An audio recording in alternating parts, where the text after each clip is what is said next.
बोले दो माता की जय।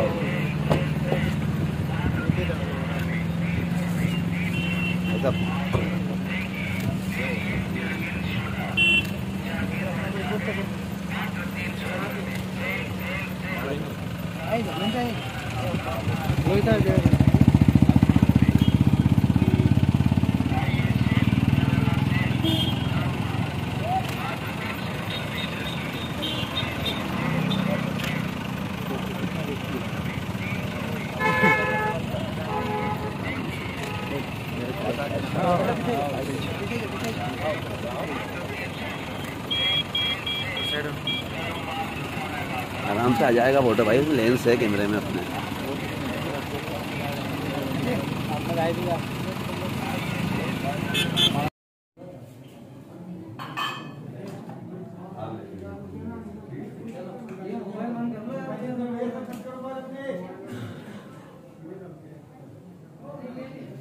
ओम कर्पूरगौरम करुणावतारम संसारसारम मुझेंदारम ददामि संध्यावन्दे भवं भवामि चेतुं नमामि मंगलम भगवान् विष्णु मंगलम गरुड़ध्वजा मंगलम पुंडरीकाक्षाय मंगलाय सर्वमंगलमांगल्ये शिवे सर्वार्थसाधिके शरण्ये त्र्यंबके गौरी नारायणे नमोस्तुते गदलीगर्भसम्भूतं कर्पूरं जपदाराधिकं अहं गुरुवे पश्चिमे वरदो भव आराधिकं समर्पयामि शीतले किरणं वा आशिषोद्धरणं वा भगवान् को आरती दीजिए देवबन्धनं वा आत्मबंधनम वा आप ले लो।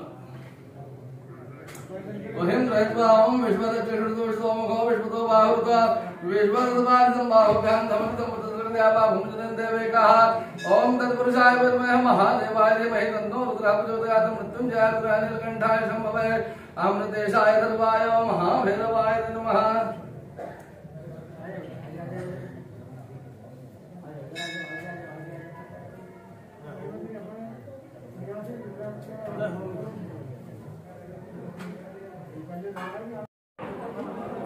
जिसमें लावारिस गायों के लिए 18 पशु एम्बुलेंस है, जो ईश्वर की कृपा से बराबर चल रही है गत 13 वर्षों से।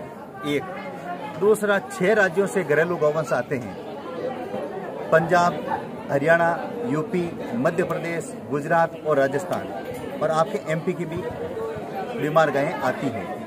2, तीसरा, 800 गौशालाओं से हमारे पास में बीमार गायें आती हैं। तो यूँ समझ लीजिए एक दिन में 80 और 100 के बीच में बीमार गायें 24 घंटे में आती हैं। चौथा मिशन है, पूरे भारत में 5000 कंपाउंडर तैयार करेंगे, जिसमें से 1470 डॉक्टर और कंपाउंडर हमने तैयार कर दिए, और 95 और 100 के आसपास कंपाउंडर वर्तमान में प्रशिक्षण ले रहे हैं। और वो आगे जाकर के सरकारी सेवा में, फील्ड में कोई सरकारी दुकान खोल लेता है, मेडिकल की दुकान खोल लेता है निजी, और कुछ अन्य गौशालाओं में बीमार गायों की सेवा करते हैं। 4, 5वां जो हमारा एक छोटा सा मिशन है, जो इतना बड़ा काम को चलाने के लिए एक दिन का विश्व स्तरीय गौ चिकित्सालय नागौर का खर्चा है 6 लाख रुपए। तो हमारे जो दानदाता मतलब जो हमें सहयोग करते हैं बड़े बड़े, उनके परिवार में जो बुजुर्ग नहीं हैं, उनकी स्मृति में हम कथा कर रहे हैं, और अब तक हमने काफ़ी कथाएं कर दी है, और आगामी कथा भी शुरू होने वाली है 16 दिसंबर से, और आगामी उसके बाद में 3 जनवरी से वापस कथा भी है। कम से कम 60 कथाएं बुक है। एक परिवार के लिए एक बार कथा करेंगे, ताकि वो परिवार जुड़ा रहे और ये मिशन को सहयोग करते रहे। ये इस प्रकार से। और एक मिशन और है, जो कामधेनु सेना। अब जहां हमारा भारत में गायों की सेवा विश्व स्तरीय गौ चिकित्सालय के द्वारा नहीं हो रही है, वैसे रविदास जी वैष्णव प्रदेश अध्यक्ष कामधेनु सेना से और भी विभिन्न पदाधिकारी आपके सामने एमपी के खड़े हैं।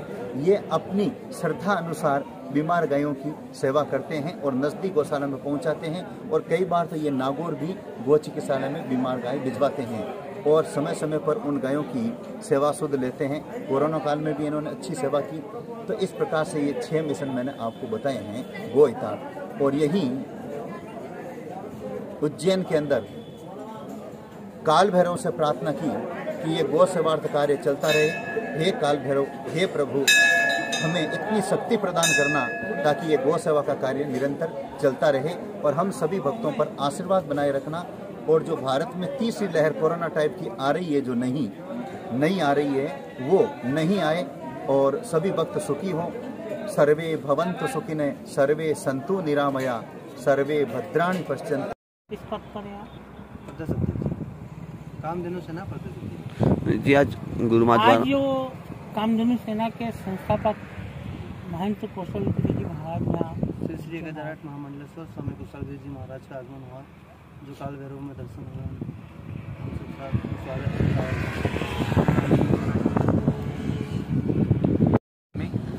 जिला प्रभारी कामधेनु सेना राष्ट्रीय गौरव समिति, आज महाराज जी का आगमन हुआ था काल भैरव दर्शन के लिए, तो उनके स्वागत सत्कार के लिए जिला इकाई से और प्रदेश से हमारे रविदास जी वैष्णव, हम सब कार्यकर्ता हमारे साथ जो जैसे प्रदेश महासचिव जी थे, सभी ने उनका स्वागत सत्कार किया।